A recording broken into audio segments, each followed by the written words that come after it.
Hello, everyone, and welcome to Bookercast, the podcast where books come to life. And I'm so excited to dive into another amazing story with all of you. Whether you're a bookworm or just love a good story, this is the place for you. Every episode, we explore incredible books, talk about their stories and characters, and share insights that'll make you fall in love with reading all over again. All right, let's not keep you waiting any longer. Get comfortable, and let's jump right into it. Sounds good. All right, so we're diving into the psychology of money today. By Morgan Housel. Yeah, everybody's been talking about it. It's a good one. Yeah, and it's funny, we spent a lot of time talking about, the mechanics of money. Right. How to invest, how to budget all that. The X's and O's. Yeah. But this book gets into, the messy human part of it. Yeah, the interesting stuff. Yeah, how our brains actually work around money. It's like money's this weird social experiment, right? We invented it. Totally. But we're still figuring out how it affects us. Yeah, on a deep level. Deep psychological level. And that's what makes this book so relevant to, you, the listener. Right. We're not just going to regurgitate financial advice. Yeah. We're going to unpack why seemingly crazy money choices Right. make sense to the people making them. Totally. Because once you understand that, you make better decisions yourself.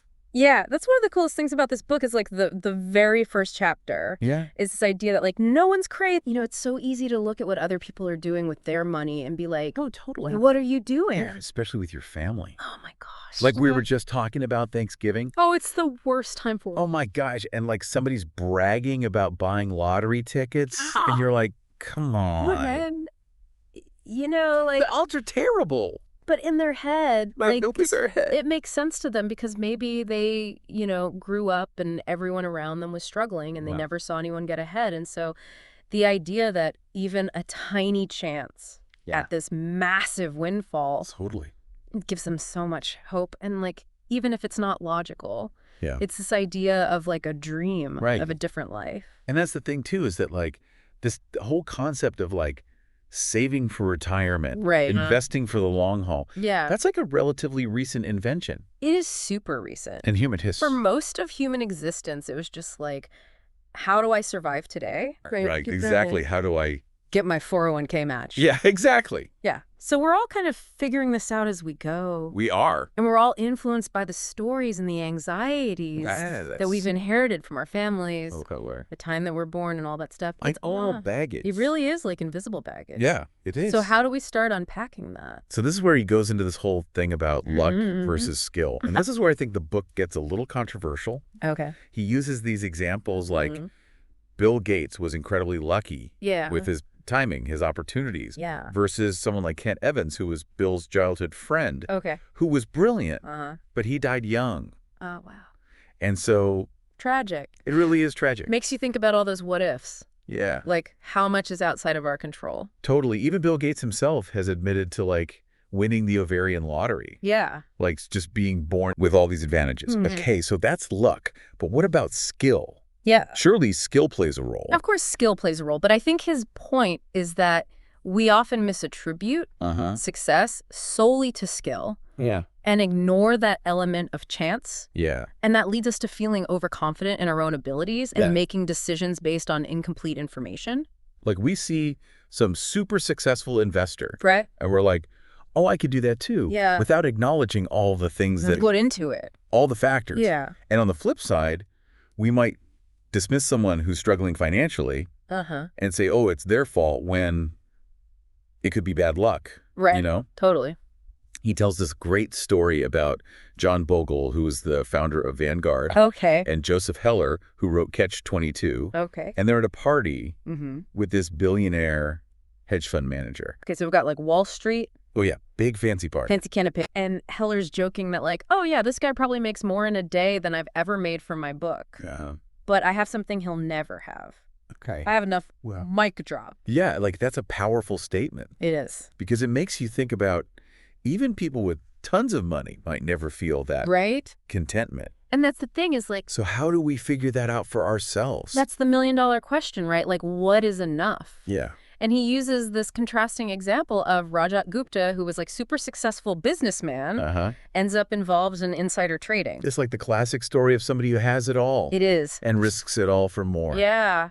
It's greed. Yeah, that psychology of greed, when is more enough? Right. Yeah. So what can we, the listeners, take away from all this? I think the big takeaway is that recognizing the role of luck Yeah. can make you so much less judgmental of other people Okay. and more humble about your own successes. Right. And that humility, I think, is the thing that can really save you Right. from making a lot of Bad decisions. Yeah, Just reckless decisions based on overconfidence.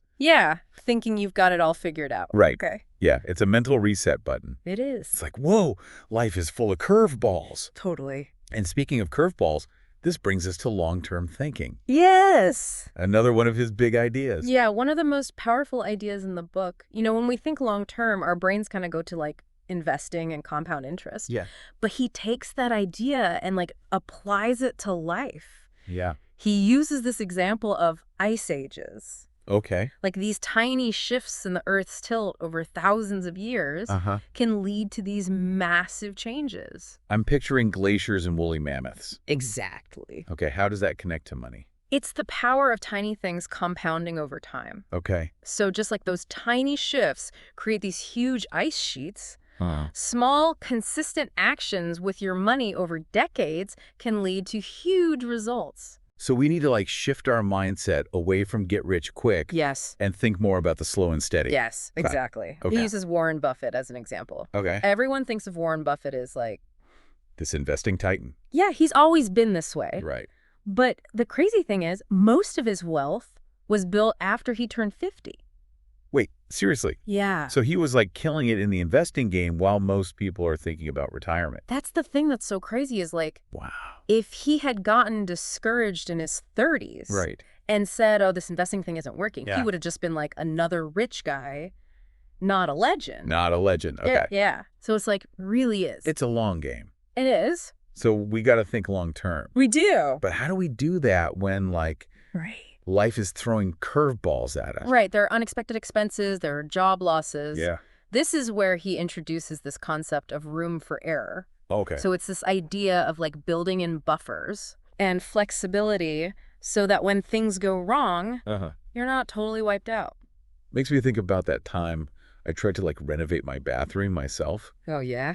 Like I watched some YouTube tutorials. I was feeling confident. Sure. And let's just say DIY isn't always cheaper. You learn the hard way. Yeah. We've all been there. And his point is that those moments happen with money, too. Totally. He uses this example of card counting in blackjack. Okay. Even if you have a statistical edge, Uh-huh. if your bankroll is too small, one bad streak Wipes you out. can wipe you out, you're done. So it's like our savings are kind of our life bankroll. Exactly. The bigger your cushion, Yeah. the more risks you can afford to take, the more opportunities you can seize. Yeah, and it's not just about emergencies. It's like maybe about taking a job Yeah, that pays a little less, totally. but has more flexibility. Or maybe you can move to a place with a lower cost of living. Like all these things, it gives you options. And I think that's especially relevant to like, Our listener, people who are juggling families. side hustles. Yeah, maybe they just want more time for themselves. Exactly. And his point is that having that margin of safety isn't about being like overly cautious. Yeah. It's about giving yourself the freedom to make choices that other people can't. So actionable takeaway here. Yes. How can we build in more room for error? So I think one thing to think about is like your savings goals. Okay. Are you factoring in unexpected expenses, potential job loss, even just changes in your lifestyle? Yeah. It's not about being pessimistic. It's about being prepared. And I think that also ties into this idea of like how our goals and desires change over time. This is huge. Yeah, like we're not the same person at 30 that we were at 20. Yeah. It's okay. He calls it the end of history illusion, which is this idea that we tend to assume that we will always want the same things, Right. but it's so rarely true. Yeah, like when I was a kid, all I wanted was a pony. Sir. Now I'm more excited about like not having to replace my roof. Exactly. Our priorities shift. Yeah. Our values evolve. Yeah. And our financial plans need to adapt along with that. Like what if we're clinging to outdated goals Right. that we don't even care about anymore? You could be wasting time and energy and money Yeah. on things that don't even matter to you. This is hitting home for me because a few years ago, Yeah. I was like obsessed with this idea of early retirement. Okay. I was like crunching numbers and living super frugally. Mm-hmm. And then I realized like I actually love my work. Yeah. It's not just about escaping 9 to 5. Right. It's about finding something you're passionate about. And that's a huge part of what he emphasizes is like money is a tool Yeah. to build the life you want, not the life you think you're supposed to want. Right.